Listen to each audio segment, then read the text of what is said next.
Eu comentei com você que eu vou numa praça que tem uma biblioteca. Você contou. Então, olha o que eu achei. O antifrágil. Pô, legal. Ai,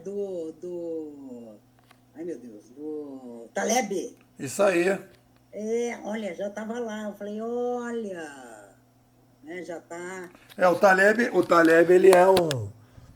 Eu chamo ele de percepcionista. Ele vai jogando as coisas e tal. Isso, Né? isso. Olha o Renato chegando aí. Bom, pessoal, vamos lá, hein? Renato, boa tarde. Hoje é dia 26 de janeiro de 2022. Estamos começando mais uma live aqui e eu vou chamar aqui um aluno novo aqui, vamos ver se ele vai entrar. Estamos começando mais uma live, imersão 7.1, começando uma nova etapa da escola, né? Quarto ano, é uma startup que já mostrou que tem uma história e tem um público, e agora a gente está na fase 2, eu acho, né? Procurando aí Você categoriza a Bimodais como uma startup, né, pô? Eu estou caracterizando, sim.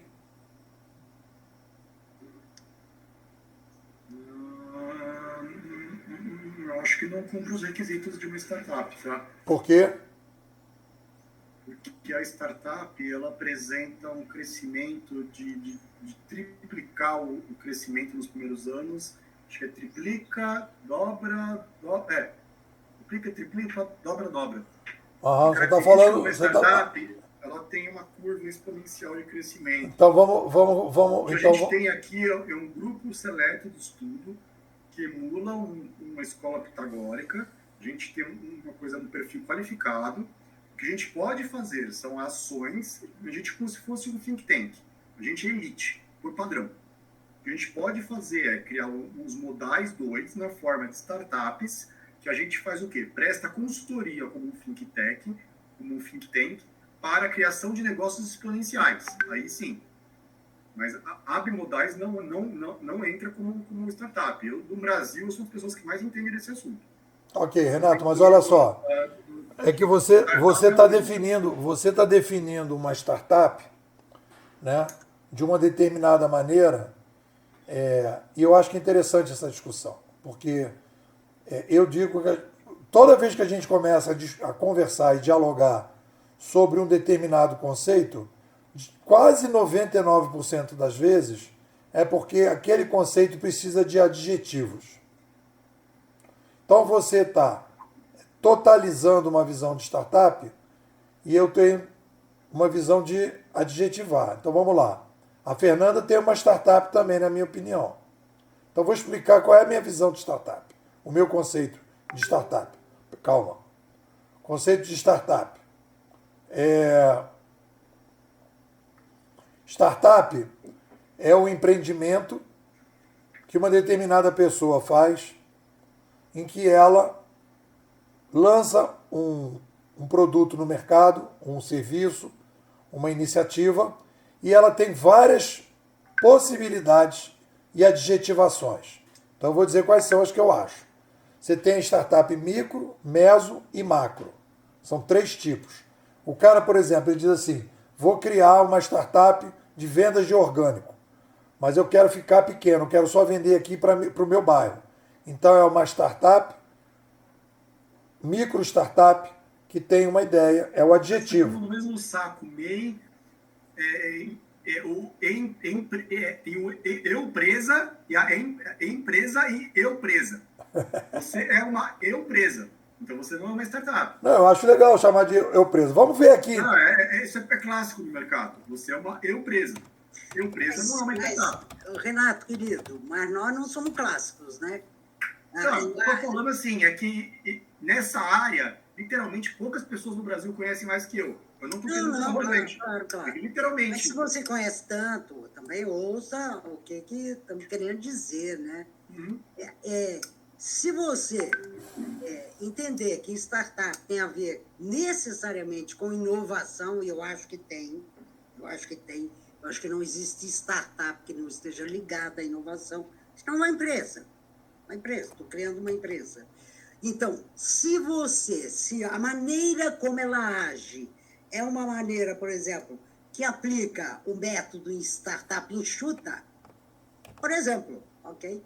Eu acho que você está falando de uma startup, entendeu? Eu acho que uma startup ela não se define porque ela vai escalar e ela vai virar unicórnio. Eu acho que... Você entendeu a diferença? A gente pode ser, por exemplo, vou pegar a sua empresa, faz de conta que você tem uma empresa de social innovation, vai. Tem alguma categoria no capitalista hoje de empresas de impacto social. SG, papapá, tem propósito, vai deixar um legado e gerar dinheiro no processo. Isso não, você pode chamar isso de startup social, mas assim, a startup é aquela ideia que você vai colocar uma semente e ela vai dar lucro e ela vai crescer exponencialmente e você vai contratar muita gente muito rápido. Então ela vai ter uma curva de aceleração de crescimento de pessoas muito grande. Então vamos lá, Renato, como é que a gente define? Olha só que interessante. Vamos lá ver como é que a gente define uma parada aqui. Bem-vindo, Palhano. Estamos aqui numa conversa interessante. Olha só. Definição do Sebrae. Definição do Sebrae. Uma empresa que nasce em torno de uma ideia diferente. Aí ele coloca isso que você está falando. Escalável. É uma opção. E em condições de extrema incerteza. Então o que eu faria de ajuste aqui seria o seguinte. Startup, para mim, é uma empresa que nasce em torno de uma ideia diferente e não necessariamente, na minha visão, ela é escalável. O cara pode não querer escalar. É uma startup individual. Por que eu não posso chamar? Ela é empresa, não pode ser categorizada como uma startup. No Brasil, tem 15 mil startups pela Associação Brasileira de Startups. Eu não posso pegar os 2 milhões de CNPJ, que tem uma pessoa só como dono, e falar que é startup. Você tem uma Associação Brasileira de Startups, que tem 15 mil... Mas isso é horrível. Tem uma associação brasileira... Não, só estou explicando. Eu conheço o dono da associação. Mas, Renatinho, isso é o caminho é o velho caminho, né? É que nem... olha, tem o sindicato de jornalistas. Você não pode ser jornalista se você não fez jornalismo. Olha, eu escrevo melhor que quase 99% do jornalismo do Brasil. Você não tem que se submeter a isso, entendeu? A dizer, não é porque a definição diz que não é. Não, entendeu? Bom, o Palhano entende esse assunto muito bem. Palhano, não tem a ABS Startups? Não, o que eu tô defendendo aí é o seguinte. Olha só, o que eu tô defendendo aí é o seguinte. Eu estou defendendo que a empresa é uma startup. Eu estou falando, empresa não é uma startup. Não toda. Olha aqui, ó. Dentro aqui do que o Palhano colocou, é o objetivo principal desenvolver e aprimorar o modelo de negócio, preferencialmente escalável. Já tem uma palavra aí, preferencialmente. Pode não ser escalável. Por exemplo, o cara pode dizer, eu quero vender orgânico para o meu bairro.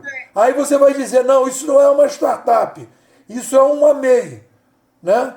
Aí tudo bem, então você tem que definir o seguinte, olha, porque eu também posso dizer o seguinte, o cara diz, eu tenho uma startup, ela é escalável. Tá, mas você é uma MEI, porque você é uma pequena empresa. Nada garante que você vai ser escalável, entendeu?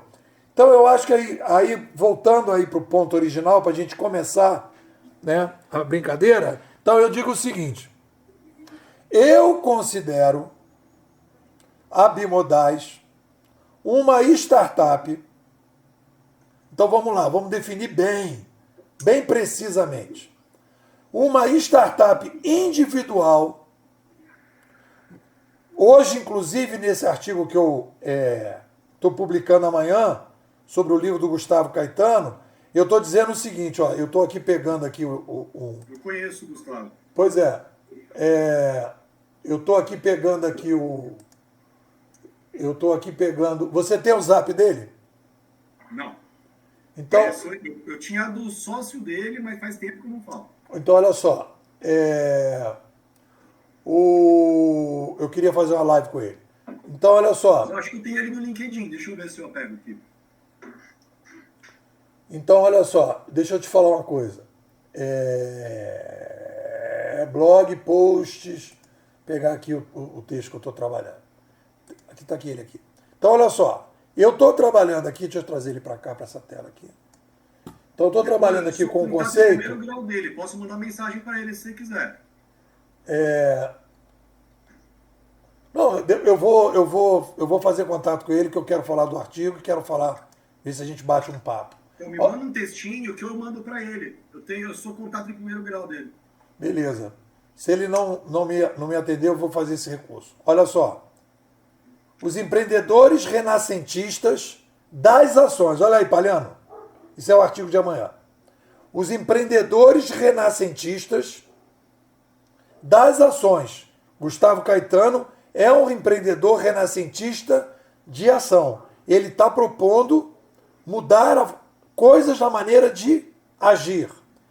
Eu estou considerando a Bimodais uma startup individual que trabalha com visão, não com ação. Quando peraí. eu fiz a entrevista para o livro da Gringa, eu defini startup de dois tipos. Startups por necessidade e por oportunidade.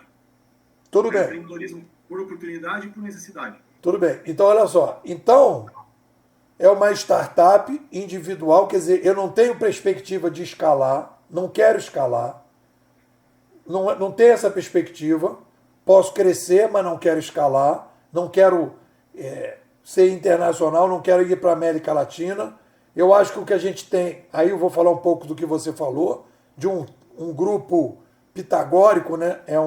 A gente simula um pouco aquelas escolas gregas, sim, né? Que aconteceram também depois da prensa. E a gente se diferencia de uma outra startup que o Uber ele quer modificar o que as pessoas fazem. Nós queremos modificar como as pessoas pensam. São dois tipos de startup. Posso contar um case? O Palhano está sabendo já o que eu estou fazendo. A malandragem que eu estou fazendo. Isso aqui vai ficar pro ar ou não? Não posso falar.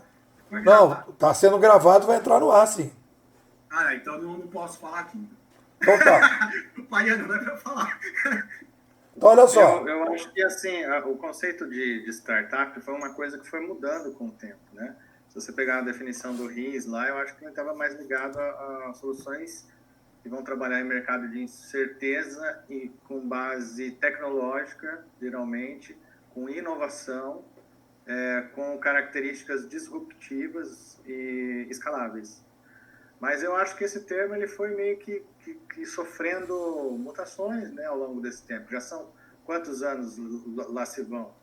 Eu acho que é de 2007 esse livro do... 14 anos. RIS, né? 14 anos. Eu tenho...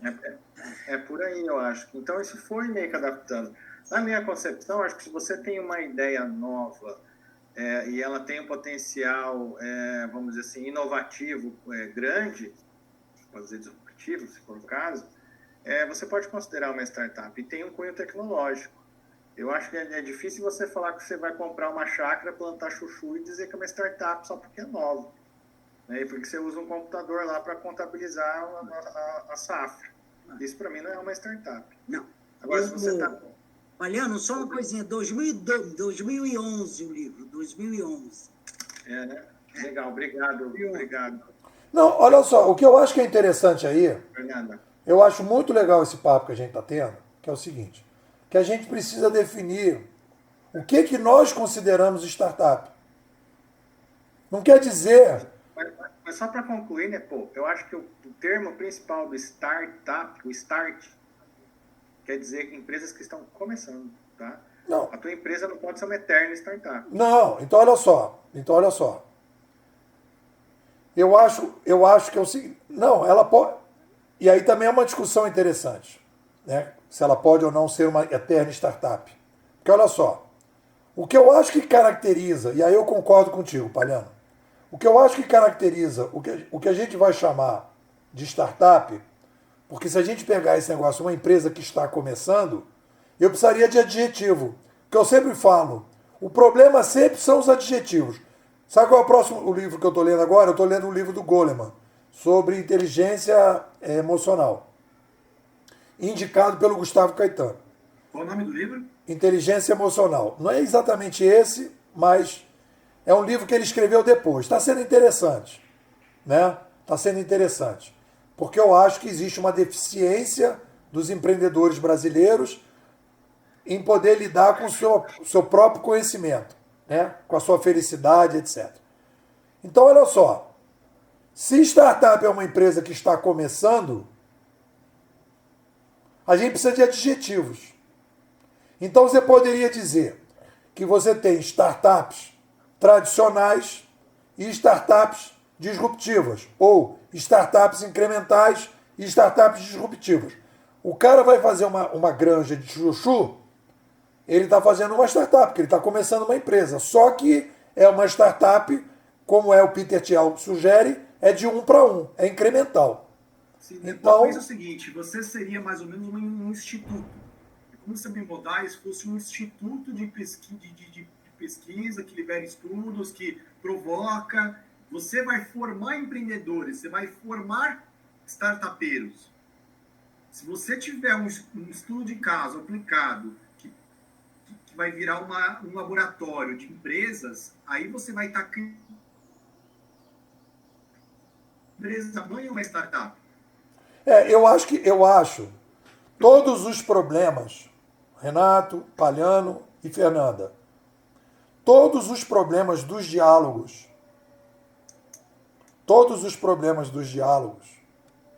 se dão da seguinte maneira. Faltam adjetivos. Aquela briga da Ayn Rand sobre egoísmo, né? A virtude do egoísmo, e isso aparece nesse Goleman, que ele vai falar que as pessoas são muito egoístas. Então, a gente precisa colocar, todo mundo é egoísta, mas tem 2 tipos de egoísmo, ou pelo menos 2. Narciso. Você é narcisista. Todo mundo é narcisista. Tóxico e saudável. Você é vaidoso. Todo mundo é vaidoso. Tóxico e saudável. Então eu acho que a gente, para começar essa brincadeira de startup, a gente tem que botar adjetivo. Para ser preciso. Então, se startup é uma empresa que está começando, então você vai colocar startups tradicionais ou incrementais, startups 1 a 1, startups 0 a 1. Startups incrementais disruptivas. Aí você pode dizer, startups disruptivas. O cara pode fazer uma startup disruptiva que não necessariamente tem a tecnologia. Ele pode inventar uma nova forma de fazer a acupuntura que não tem tecnologia, mas é disruptiva para a acupuntura. Então aí você fica perdido. Não, mas tem que ter... Não, então startups disruptivas tecnológicas e startups disruptivas não tecnológicas. É mais preciso. Você encaixa todo mundo, né? Então eu digo que a Bimodais, na minha visão, ela é uma startup individual que trabalha com visão. Eu estava trabalhando com um conceito, mas não acho legal. Porque, por exemplo, todos os livros têm conceitos. Então eu não posso dizer que nós somos conceituais e tem os operacionais. Não. Eles são operacionais e nós somos teóricos, filosóficos teóricos. Então a nossa pegada da escola é um grupo que quer mudar a maneira de pensar, a nossa e a dos outros. Então o nosso foco é mudança de pensamento. O foco do Gustavo Caetano com as empresas dele é mudança de ação. O Uber é uma mudança de ação. Aí você pode dizer, mas tem uma empresa, por exemplo, o Túlio, com aquele projeto dele, 9 Weeks, ou 9 Weeks, ele é uma startup disruptiva, de visão, porque ele quer mudar a maneira que as pessoas pensam, mas ele quer escalar. É diferente da Bimodais. A Bimodais não está querendo escalar.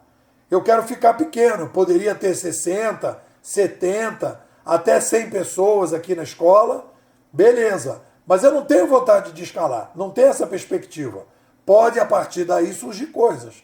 Então, isso eu acho legal. A Fernanda, a gente conversou com ela ontem. A Fernanda, a minha opinião, é o quê?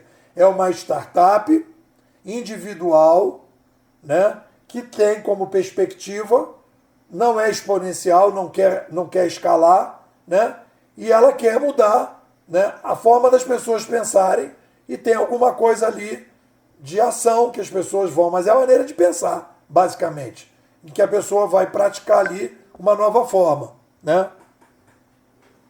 Então, isso é uma coisa. Então a gente começou, e eu acho que legal isso na escola, é bacana, é bonito. A gente fala uma palavra, já dá uma polêmica que quase ocupa a live toda. Mas isso é legal, né? Mas o que eu estava querendo falar, e eu queria duas coisas que eu queria a opinião de vocês para a gente bater uma bola. A primeira, que eu estava começando a 7ª temporada com a ideia dos empreendedores. Só que eu estou na dúvida. Porque eu acho que todo mundo é um empreendedor hoje em dia. Existe uma taxa de empreendedorismo que não tem a ver com o cara que vai criar uma startup. Ou startup exponencial, unicórnio, etc. Todo mundo hoje tem que sair de uma autonomia de 4 passar para 7.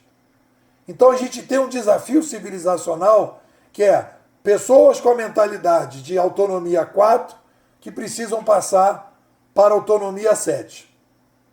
Então, isso é um público e isso tem uma demanda.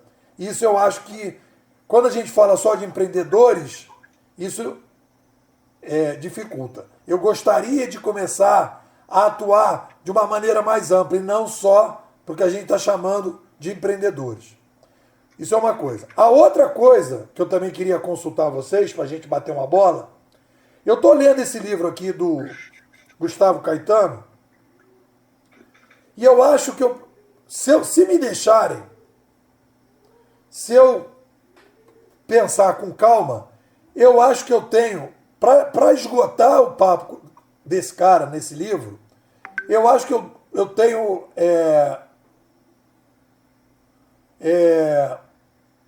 eu acho que eu tenho, sei lá, uma semana para falar do livro dele. Aqui o Túlio acabou de dizer que o Gustavo gostou. Aí, Renato. Gustavo agradece o carinho da sua análise. Eu mandei para ele curtiu. Depois falando mais sobre isso, né? Eu quero vou fazer um contato com ele, quero fazer uma live com ele para falar sobre teoria. Ele é um industrialista. Ele é um industrialista. Ele não é um midiático. E ele fala disso. Então esse cara, por exemplo, pegando o caso dele, e aí que eu acho que a gente... eu poderia passar uma semana inteira falando do livro dele. Porque eu tenho aqui, por exemplo, olha só que coisa incrível, Palhano, Renato e Fernanda. Olha que coisa incrível que tem nesse livro aqui. Tem uma coisa aqui que eu adorei, que eu tô hoje, eu fui caminhar com a menina, que ela tá começando a se relacionar com o cara do Tinder. E eu falei dessa frase para ela, porque se encaixa. Olha só a frase que ele coloca aqui, ó. Exército canadense, a frase. Se houver disparidade entre o mapa e o terreno, fique sempre com o terreno. Vou repetir a frase. Essa frase é da área militar, né, pô? Hã? Essa frase é da área militar. Ah, você não acha que é uma boa metáfora? Então, aqui não é metáfora. Na verdade, é uma analogia militar isso aí. Entre você tá os dados reais, a realidade e aquele simulado, você fica com a realidade. Então, o que eu estou falando? Então, essa menina, por exemplo, o cara fala para ela em 3 semanas que ela é namorada, que ela é a mulher da vida dele. Tem 3 semanas. Eu falei, legal, então o mapa é esse. Aí ele disse que ia visitar ela, que ele ia encontrar com ela no aniversário dele. Não encontrou e disse que ia vir aqui visitar ela, não veio. Então eu falei para ela, olha, o mapa é que ele te ama, né? O território é que ele não está aparecendo. Então, isso aí é pouco militar, né? Um trecho no artigo meu aí no chat, ó, para vocês verem a definição de inquietude aplicada ao empreendedorismo, ó. Aí eu falo da parte de oportunidade e necessidade. Tá, só um minuto. Então, olha só.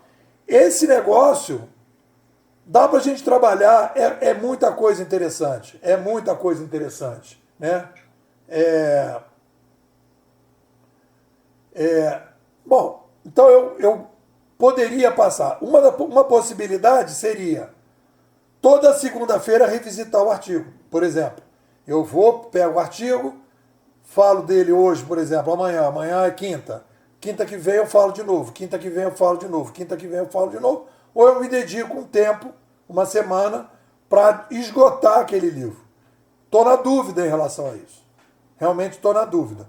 E a minha outra dúvida, que eu acho que também seria interessante... Posso fazer uma pergunta para você? Pode. Que eu faço como mentor de startups. Você vende o quê? Mentoria, é serviço. Basicamente o que você vende é serviço baseado em quê? Mentoria e pessoas que vão consumir seu conteúdo, concorda? Sim.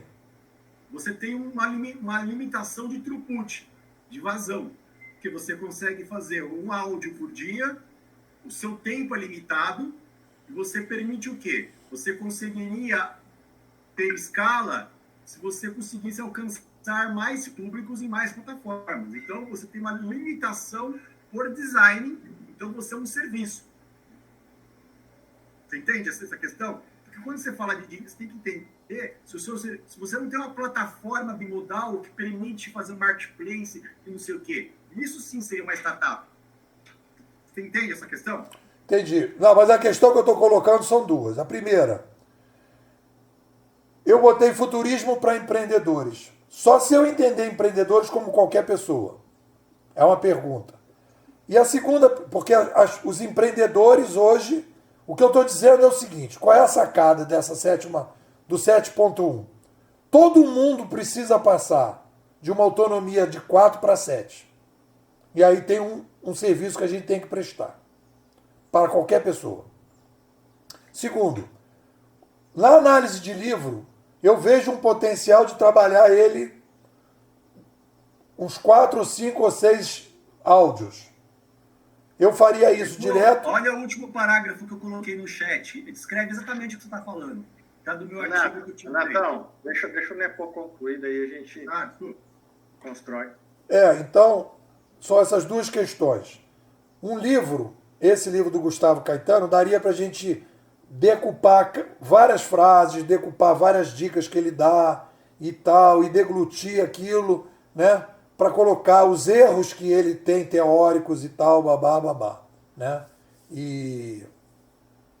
Então eu queria essas duas questões. Fernanda, você que chegou aí, a nossa Acelera Texto, o que você acha?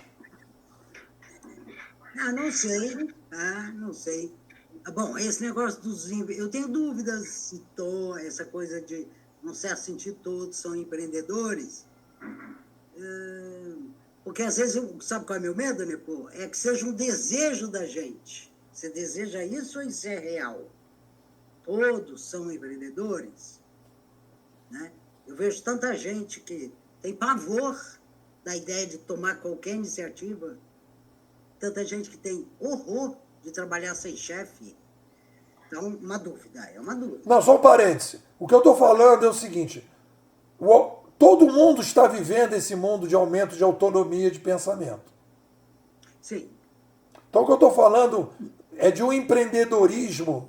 Esquece a palavra empreendedor, então. Vamos trabalhar com autonomia de pensamento. Nós precisamos capacitar as pessoas para viver esse aumento de autonomia de pensamento. Seja na vida pessoal, seja na vida profissional. É isso que eu estou falando. Aí está melhor. Ok. Então, essa é a primeira questão.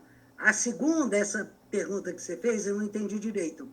É o tipo de leitura. Qual é a sua ideia? Ou você fica uma semana com o autor, ou você retoma nas segundas? Como é que é isso? Uma vez por semana, eu até esgotar totalmente o livro, né? Porque aí eu faço 1 ou 2 áudios, eu falo, cara, eu não posso cansar a galera falando de um livro o tempo todo. Então eu poderia, por exemplo, aqui, Gustavo Caetano, terminei o livro dele hoje, amanhã faria um outro áudio, digamos, e daqui para frente eu pego um autor e vou revisitando ele. Uma vez por semana eu vou lá e volto nele, até dizer, acabou, não tem mais o que falar sobre ele, entendeu? Aí eu acho que você tem que ver o que se sente melhor, né? Eu, por exemplo, não me incomodo de ficar uma semana, até prefiro, né? Eu prefiro, tipo, vamos falar desse autor, dessa questão, e vamos a semana inteira. Na outra semana, muda o assunto, muda o autor. Mas veja, Nico, eu acho que você tem que ver o que é melhor para você. Não, eu tô na dúvida, eu tô pivotando. Entendeu? Eu também não sei o que é melhor para mim. Eu não fiz ainda.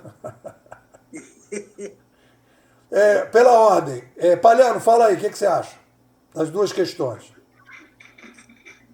Eu estou querendo entender a raiz, né, da coisa. Eu acho que a palavra startup, empreendedor e autonomia é o que é a raiz aí, né, dessa discussão. O porquê. E o livro e a metodologia de leitura, eu acho que tem muito a ver com isso.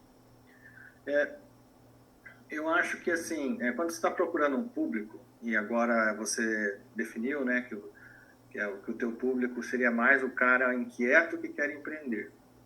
E a escola vai dar uma visão não industrialista, né, uma visão midiática de como atacar esse problema de empreender no digital. E eu acho que a palavra digital aqui ela é importante, não pode ser esquecida. O que define uma startup é o digital. Não existe startup sem digital. Olha para trás na literatura ali, antes de existir o digital, você vê se existia a palavra startup.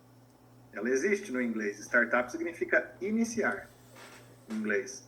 Start me up, start it up, é um phrasal verb que significa iniciar. Daí a relação, vamos dizer assim, até com a própria palavra, de que são empresas jovens, são empresas que estão começando. Idealmente, 5 anos por ali, é o prazo ideal para você deixar de ser startup. Existem startups de 10 anos? Sim, existem. Porque ela ainda está na busca do que o Renato falou, que é o market fit, né? Ela está pivotando. Ela pivota até a hora que ela deu o market fit, cara, acabou aqui. E é interessante porque até os próprios investidores, eles usam como filtro isso. Eu quero investir em startups, então eu não quero empresa madura. Eu quero empresa que está começando. Por quê? Porque a minha tese de investimento busca empresas que estão com potencial alto de crescer, escaláveis, e que custam pouco, porque o risco é alto. Então eu aposto 10 para ganhar uma. Essa é a tese de investimento de venture capital, que busca o perfil de startup. É isso. Então, assim, se não for digital, primeiro, no meu conceito, no meu entendimento, não é uma startup. Então, plantar chuchu lá numa chácara nova não é uma startup, tá? Por mais que você use computador ali para gerenciar. Ela tem que estar no digital, entende? No digital. Não, o computador não te põe no digital. O digital já é um mindset diferente, né? É o pós-mídia, é a abordagem midiática. Trocou a mídia é o digital. Então, teria isso como definição. Agora, eu falo, o tamanho pode ser uma pessoa só? Eu acho que pode. Não tem problema nenhum. Pode ter 5, 10 anos? Também pode. Agora, eu acho que o que determina, o teu modelo está fechado, olha, achei, é isso aqui, já não é mais startup. Fechou? Agora você é uma empresa. É engraçado, né? Eu vou escrever um artigo, vou até botar aqui, vou escrever um artigo só sobre isso. Só para responder até a própria crítica do Renato, tem que ser escalável ou não? Eu acho que ela tem que ter potencial de escala, ainda que o proprietário, o empreendedor, não queira escalar, como é o caso do Nepô, como é o caso da Fernanda. Mas eu vejo que a ideia do Nepô, se achar o market fit, ela é potencialmente escalável. Entendeu? Ela é virtualmente escalável, não atualmente escalável. Com alguns ajustes, assim. Por quê? Porque ela é uma ideia digital. Você estava falando dele, eu faço um áudio e o teu throughput está limitado a você. Sim, mas o áudio pode ser replicado quantas vezes? A que custo? Né? O custo marginal tende a zero. Então, isso é escalável, tem um potencial de escala. É o que você falou, ele não achou um público que dê essa escala. Mas ela tem um potencial escalável, é uma ideia inovadora. Eu acho que a escola tem uma abordagem inovadora, disruptiva em muitos sentidos. Então, todas as características de startup. Mas eu acho que ela progride para a hora que o Nepô falou, fechou isso aqui. Não que ela não é, que ela vai parar de inovar, tá, Nepô? Não é isso, ela não para de evoluir. Mas, cara, isso aqui já é um modelão, que dá para vender empacotado. Ela deixa de ser uma startup e vira uma empresa digital madura. entende? Ainda que seja com uma pessoa ou seja com 1000 pessoas. Empresa digital, aí madura. É legal. É assim que eu entendo. Doutor Átila, como vai o senhor? Tá sumido, hein? Saudade! Pô, mas era bom demais. Eu fiquei muito contente. Eu fiz 30 dias aí de beach office, fazendo um passeio lá. Voltei. Eu levei as meninas para ver meus pais lá. Saudade disso, hein, Ati? Bom demais. Ainda fiz uns pinga na Bahia, em Alagoas. Mas o negócio é o seguinte, eu vou tentar fazer minha visão de resumo. Um pouquinho de viagem, aterriza daqui a pouco, tá? Então, assim, minha leitura sobre o empreendedorismo, de maneira geral, trazendo para o que a gente analisa de história dentro da visão do digital, mas também dentro dos nossos componentes, né, da animalogia, tudinho aí que a gente está trazendo, aonde eu vejo muito o empreender com o sobreviver. Tá? O empreendedorismo é o que vai fazer a gente acordar todos os dias em busca de café, almoço e janta. Alguns vão fazer isso através de rotinas, outros vão fazer isso através de atividades mais inovadoras, umas no digital e outros não. Mas se não tiver o Te Vira Negão, não vai acontecer. Tem que ter um auxílio de terceiro, senão não sobrevive. Tá? Então, chega o dia, igual como os outros bichinhos, né? A mãe terminou de mamar ali e solta no mundo. A tartaruguinha lá, ela põe os ovos, os filhotes que se virem. Muitos morrem pelo caminho. É startup total ali, que é a visão ali, né? Então, muitos não chegam nem na primeira onda, já morreu. Outros vão ter aí a capacidade de sobreviver, vão se implementar e tudo mais, vão viver 300 anos, tá? Então, a leitura da sobrevivência como o grande empreendedorismo do ser humano, eu dou aquela generalizada, que é um pouco o que eu queria falar lá naquele comentário do Renato, que é a visão da massificação dos conceitos bimodais. É sair um pouco dentro da nossa estrutura de, vou chamar assim, que eu não posso subir muito a categoria, então estou fazendo muita louvação a mim, né? Mas é um grupo de pensadores. O que a gente tem dentro da nossa estrutura da escola é um grupo de pensadores. Eu tenho que dizer o seguinte, como é que eu vou chegar com esse... Exatamente aí. O think tank. Na hora que eu chego, como é que eu chego além? Então, depois, um tempo atrás, aí, pelo menos uns 2 anos, ele falou sobre os pré-profissionais, que era a turma da escola que ele estava dando aula lá. E eu acho que a gente tem um trabalho de linguagem a ser feito para criar essa capilaridade, se o objetivo for criar um processo de massificação, né, desse debate que está sendo feito aqui. Que seja em níveis de linguagem, né, mais preliminares, ou que seja em níveis mais avançados, mais setorizados. Tá? Eu vejo um pouco isso. Tá? Daí que, para o próprio trabalho que o NEPO faz, essa história do feedback diário, e isso está resumido naquela frase de efeito, né, que ele coloca no final do áudio, né? E aí? O que é que vocês dizem, né? Então, isso é feedback diário, a metodologia é viva, o que vale hoje, valeu para hoje, para amanhã vai valer outra coisa, vai ser testado um outro modelo, vai ser colocado na peneira, vai tomar cacete, vai ser melhorado, vai sair melhor do que foi, entendeu? E eu digo isso assim, sem muitas amarras, né, já gozando aí da intimidade e do privilégio de estar um tempo com vocês aqui. Se o áudio vem com 5 minutos, se vem um áudio com 15 minutos, se o texto do artigo você demora 1 hora para poder digerir ele, ou se você demora 15 minutos, esse desenho é o famoso, é o que tem para hoje. Vamos discutir sobre isso, entendeu? Eu coloco um assunto na mesa para a gente tratar, entendeu? Eu falei muito sobre jornais agora nas férias, aí nessas férias meio trabalhei. Onde você tem antigamente o cara pegava o mesmo jornal, uma pessoa lia cidades, o outro lia política, o outro lia classificado, o outro lia esporte, o outro lia, sei lá, ia ver o Cartoon, outro ia ler mais coisas do jornal. Apenas aquela pessoa que vai fazer clipping e que está ultra interessada em peneirar algum assunto é que vai fazer, olha, puta, Mirácola, é que vai fazer alguma coisa mais detalhada, mas as pessoas trabalham de maneiras setorizadas. E essa leitura sobre como a gente acabou fazendo isso muito fluido no digital, porque cada um vai para o seu setor, cada um para o seu nicho, cada um escolhe dar os seus seguidores em rede social, cada um comenta o que quiser, cada um publica o que quiser, ficou aquela coisa alta personalização, né? Alta customização dentro dos seus interesses. Tá? Ele acabou indo buscar o que interessava para ele. E aí eu queria trazer uma analogia para esse processo das startups que a gente tem feito através das empresas, com base numa experiência de um amigo que teve para o exterior, né? E ele chegou e falou o seguinte: eu fui lá, cheguei nos Estados Unidos e estava desempregado, né, sem atividade, e os caras me colocaram lá, entre aspas, num Sebrae lá, e empurraram ele no meio do negócio. Na hora que chegou nessa atividade, o pessoal fez uma porrada de testes com eles para definir que tipo de perfil de trabalho que esse cara tinha. Tá? E na hora que chegaram para ele, falou assim: cara, você tem como trabalhar nas empresas, você vai ser alocado e tudo mais pela sua experiência. Então, qual era a outra opção? A outra opção é você ter um perfil, né, mais empreendedor. Inclusive, você tem linhas de crédito, né? Então, o cara libera $50 mil, $100 mil para pegar uma linha de crédito. Estou falando isso de coisa de 15, 20 anos atrás. Né? Aí ele chegou e disse: e se eu quiser pegar a linha de crédito? Você pega, mas a taxa de juros é muito maior do que do cara que tem perfil empreendedor.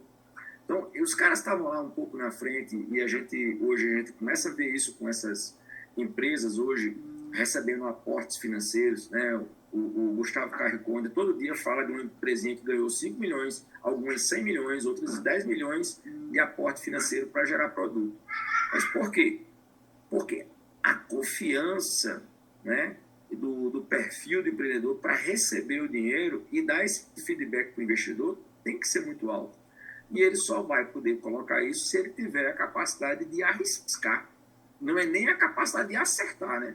É como é que ele vai entrar para arriscar. E o que aconteceu com isso é que a maior parte dessas empresas, principalmente multinacionais, elas acabaram fazendo isso naturalmente com os próprios empregados, que é o que a gente vai chamar de carreira em Y.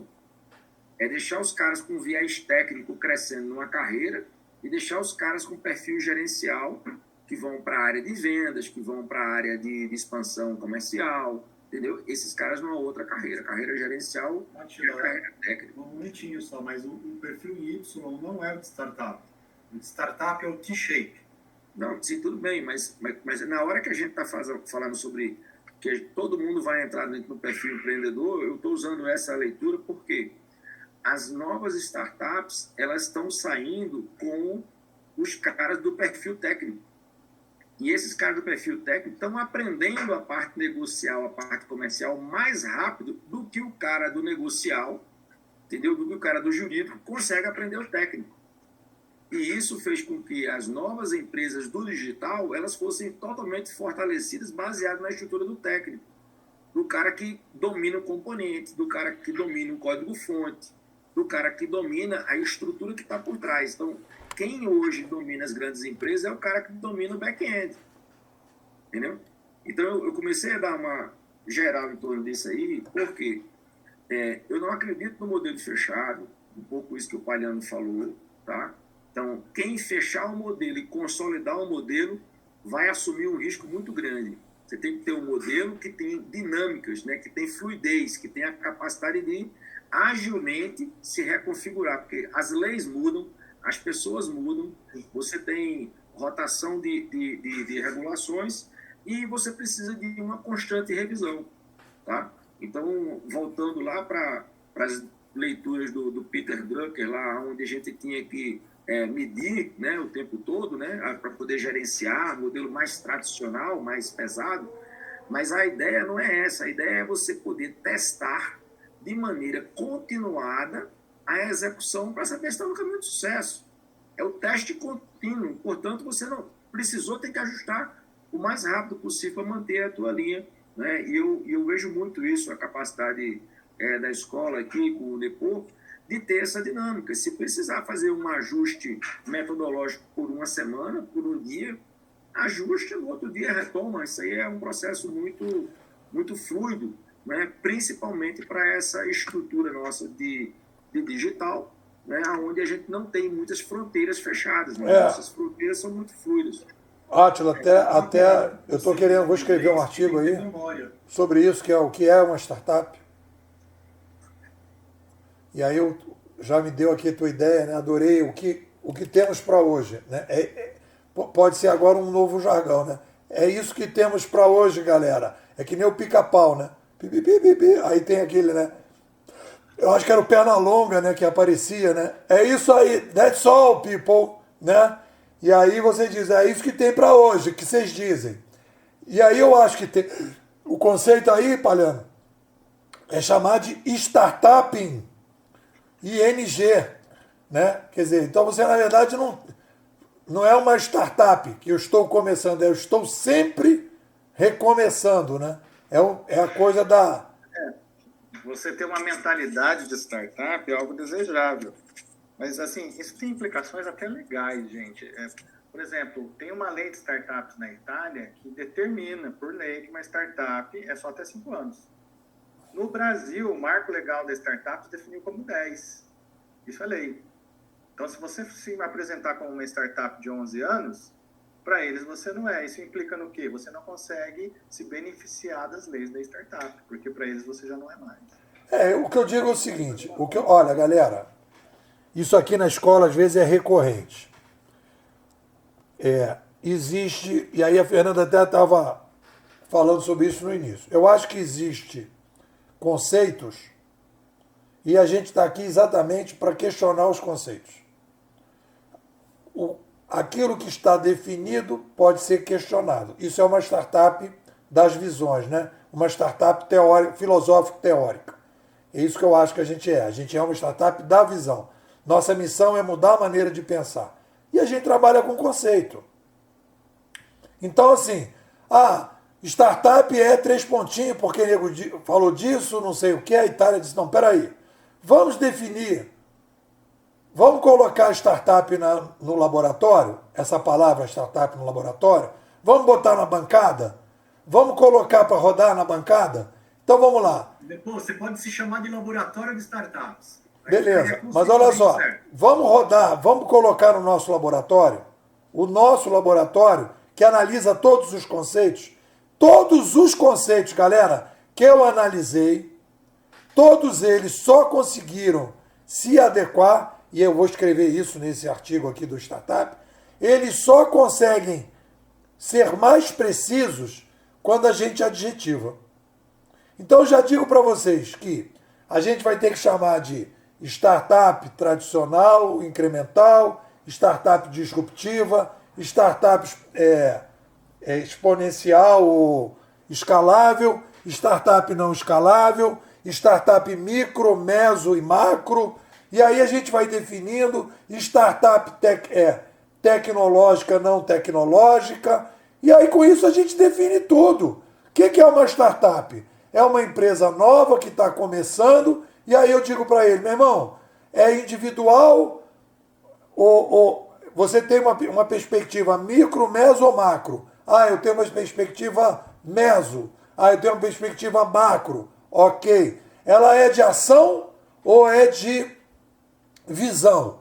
Você quer mudar o jeito das pessoas agirem ou você quer mudar o jeito das pessoas pensarem? Ela é de visão. É uma startup de treinamento, de conceitos, etc. Mas eu quero macro. Deixa eu te dar um feedback muito importante de alguém que está... Eu estou representando de Dubai. Eu represento um grupo de Dubai de startups desde 2019. Eu tenho muita experiência nisso que eu estou falando. Fora isso que você está falando, isso não é o mais importante. O mais importante numa startup é da onde vai vir o dinheiro para bancar o produto que vai gerar o projeto do Market Fit. Então, antes de perguntar tudo isso que você está falando, você tem que perguntar o seguinte: você vai gerar valor, aonde que você vai conseguir financiamento ou capital para poder gerar o seu protótipo? A inovação, antes de existir inovação, precisa ter o capital para gerar inovação, a alocação do capital. Então, o foco que você tem que ter para poder gerar inovação disruptiva, ou que vai fazer diferença para o Brasil, ou que seja, é aonde que eu vou conseguir investimento, capital, onde que eu vou atrás disso o resto é balela. Conceito, nós estamos aqui na briga.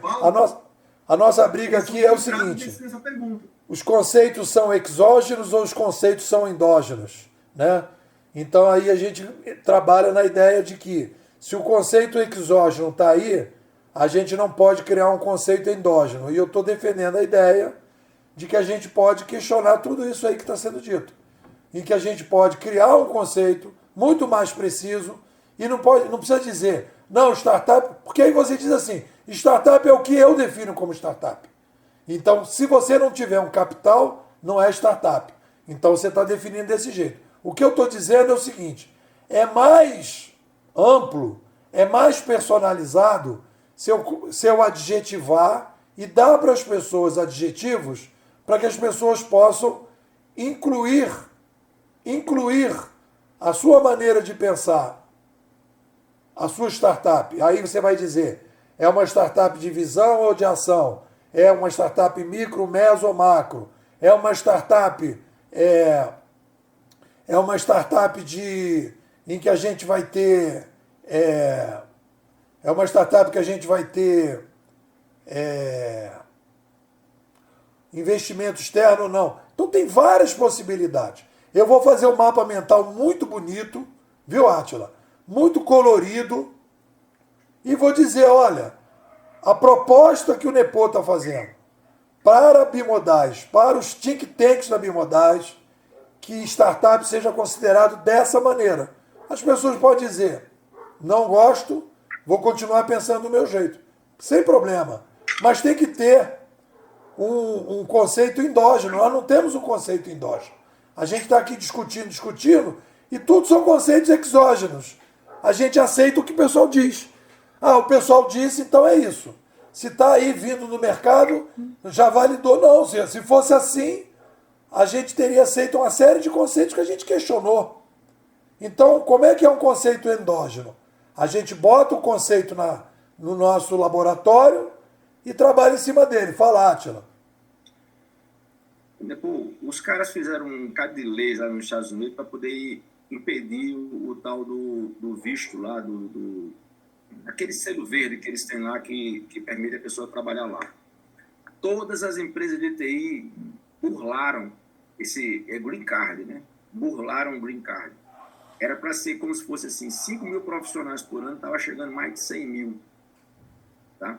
O que os caras falaram, eu aprendi aqui em Brasília exatamente isso, né? Trabalhe com a pessoa que é mais inteligente que você. O americano, ele foi acolhedor à mão de obra estrangeira para levar os caras lá para dentro. A fonte da informação, da inteligência está toda fora. Só que os caras acolhem. E eu vejo muito isso, que a gente pode trazer aqui. Ah, eu tenho uma informação que ela é exógena, sim, mas na hora que ela bate aqui dentro e que você chancela, como você muitas vezes pega assim, para dizer, pô, isso aqui dá para a escola, isso aqui não dá para a escola. O que dá para a escola, você deu o carimbo de visto. Isso passa a ser da escola, não interessa se isso veio da escola canadense ou se veio do livro do Gustavo ou do autor aí. Interessa que, na hora em que a gente chancelou, a gente vai criando a nossa arquitetura, né, de nossos conceitos aqui, para dizer, olha, isso aqui vale ou não vale para a escola. Tá? Então, eu vejo muito disso. Eu não tenho esse preciosismo para dizer que a gente vai ter que construir um conhecimento novo aqui. Tá? Até porque é possível ser feito, sim, mas talvez esse não seja o principal objetivo. O principal objetivo é a gente entender o conceito elementar, que é ajudar pessoas e organizações a conviver melhor, a aproveitar melhor, né, todo o cenário do digital que tem pela frente. Tá? Então, dessa forma, a gente fica mais fluido, tanto para gerar conteúdo como para fazer curadoria, que é o trabalho inicial aí. Átila, eu posso falar um minutinho só? Não. Olha esse link que eu coloquei aí no chat. Eu conheço a founder dessa startup. Ela faz curadoria de startups. Então, uma indústria contrata ela catalogou quase todas as startups do Brasil. Então, uma indústria vai com um problema para ela faz um match entre startups e problema. Eu tinha proposto uma solução dessa para uma empresa 2 anos atrás. E eu descobri que a ideia que eu dei 2 anos atrás existe atualmente, foi implementada e essa startup é chamada Plat Digital.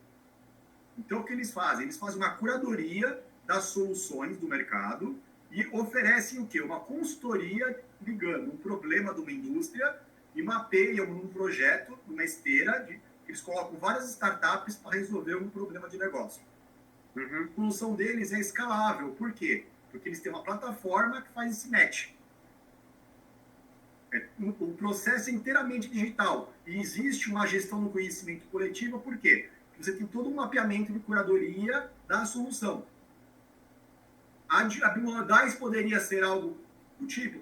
Poderia. A gente poderia criar aqui um laboratório de startups, desenvolver uma metodologia, um framework e gerar. A gente pode vender consultoria, pode vender mentoria, pode vender um formato que seja escalável, pode ter vários produtos digitais, que as gravações do Nepo, alguma coisa, mas assim, a gente não pode perder a memória. O grande problema da experimentação, porque o povo, por exemplo, não evoluiu ao longo dos milhões de anos. Porque a vida dele é tão curta que ele não tem memória, ele não gera conhecimento de uma geração para outra. Se você só experimenta, mas não tem a memória, você não aprende. Você não gera aprendizado. A startup, para ela evoluir, ela tem que ter aprendizado constante, não é só experimentar. Então você tem que ter um baseline que você vai evoluindo. Só que você não pode ser uma mudança constante que não tem uma consistência. Show. Olha só, galera. Então, vamos ir para o nosso finalmente. Eu acho que a live foi bem interessante. Eu vou fazer esse artigo. Vou aí pensar, né, nesse... Vou aprofundar o livro aí do Gustavo Caetano. Cara, se vocês tiverem... Cara, o que eu mudei agora com a minha metodologia de leitura, cara, é outro Nepo. Totalmente diferente. Cara, Nepomodoro. Cara, tá demais, cara. Tá demais. Cara, você já sai do livro pro texto muito rápido e você vai, sabe, deglutindo e tal, e você, cara, é como se eu tivesse ficado uma semana conversando com esse cara no mesmo lugar. Entendeu? Muito legal. E agora eu vou arranjar um jeito, Fernanda, vou pensar um jeito de agora ficar mais tempo com cada autor. Eu estou ficando muito pouco tempo depois que eu leio o livro. Então eu preciso agora deglutir, comentar cada coisinha e tal. Vou ver um jeito de fazer isso de uma forma bacana, fazer uns testes, até chegar no modelo bacana. E acho que na Bimodais, eu acho que a gente tem que procurar... A inquietude já era o nosso perfil, né? Aquele inquieto. Continua sendo inquieto, né? E eu acho que a gente tem uma inquietude de 4 e talvez 7. E aí a gente pode pensar futurismo para inquietos. Eu tenho um cara, amigo meu, que ele tem teatro para tímidos. E a gente pode fazer futurismo para inquietos, né? Depois, deixa eu só falar uma coisinha. Eu desenvolvi hoje com o Palhano, eu tenho umas conversas paralelas com o Palhano de vez em quando. Eu desenvolvi hoje o conceito de inércia paradigmática. Eu gostei disso. O Palhano, ele tem o que ele chama de síndrome do Fusca. Como é que é? Síndrome do motorista de Fusca. Aí, quando ele estava me explicando esse conceito, eu criei o que... A síndrome do motorista do Fusca é que ele não quer sair do Fusca, ele quer continuar no Fusca. Então o que acontece? Quanto mais a pessoa está presa no paradigma, mais inércia paradigmática ela tem. Mais lenta é o processo de desintoxicação. Então, eu acho o seguinte, a Bimodais é interessante, porque não só você é a Bimodais. Eu estou conceituando, o Palhano está conceituando, daqui a pouco o Atila está fazendo a mesma coisa. Então, a gente está aumentando os conceituadores da escola. Não sei se você percebeu isso. Não, isso é legal. Inclusive, aqui nesse livro do nosso querido Gustavo, ele tem aqui um conceito que eu gostei bastante, que ele fala de o detox do olhar. Você vê que detox do olhar é interessante, né? Porque você tem que fazer o detox do olhar. É aquela coisa de quebra do paradigma. Ele bota então, assim... Mas aí você tem que diminuir a inércia paradigmática que eu falei. Mas eu acho que... que... Você tem um passado muito grande, você tem que renovar isso. Eu acho que foi o meu grande erro, se eu fosse contar a história da startup, o meu grande erro foi achar que eu ia ajudar as organizações tradicionais a criar o tal do Motor 2. Esse foi um erro, sabe? Porque a síndrome do Fusca aí que o Palhano falou, né? O cara tá no Fusca e não quer trocar o carro de jeito nenhum, né? Deixa eu te falar um outro conceito. Eu expliquei para o Palhano hoje, ele gostou do que eu falei para ele. Eu estou fazendo um MBA da USP e as suas ideias lá, eu coloco lá, eu vi um representante da Bimodais lá. A Patrícia te procurou? Não. Eu tenho uma aluna nova, uma nova potencial cliente, chama Patrícia Torres, do Rio de Janeiro. Eu filtrei ela, falei com ela para falar contigo. Eu estou jogando algumas ideias, alguns textos teus, do Palhano, meu, eu estou virando referência para cerca de 500 pessoas que estão fazendo MBA comigo. E eu estou fazendo o que eu chamo de ideias, pílulas bimodais que eu vou dando aos pouquinhos para o pessoal. Eu estou testando a aceitação disso num público grande. Beleza, galera. Renato, te agradeço. Fernando, agradeço. Rodrigo, Átila, terminando aqui.